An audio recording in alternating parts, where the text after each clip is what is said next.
En fait, je me dis que si on te donne un tips... Non, moi, je préfère parler d'Instagram, parce que je suis pas trop sur Allez. LinkedIn. Mais par exemple, sur Instagram, j'ai remarqué que maintenant, il y a... En fait, on a compris que l'algorithme mettait beaucoup en valeur les réels. Et du coup, maintenant, les gens, ils vont mettre des photos, mais sous forme de réels. Comme ça, il va être plus souvent recommandé.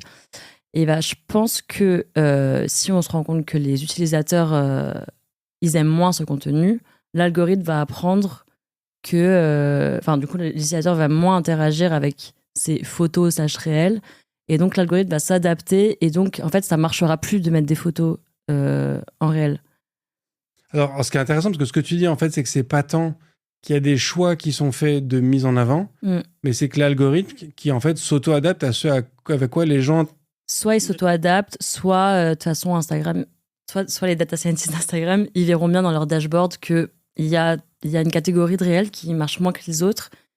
Et là, ils vont corriger les paramètres qu'ils avaient mis pour dire ah, si c'est une photo, je ne recommande plus. Ok. Ça dépend ce qu'ils ont fait eux. Mais ouais, ils regardent beaucoup leur dashboard, j'imagine. Bon, on a très vite deep dive sur un truc. Ouais. J'avais une première question avant. Data scientist, c'est un peu un métier qui est hyper à la mode en ce moment. Est-ce que toi, c'est un métier que tu as choisi il y a très longtemps? Est-ce que tu y es arrivé un peu par hasard? Ou est-ce que pour toi, c'est un métier à la mode, je vais y aller parce que je vais me faire plein d'argent?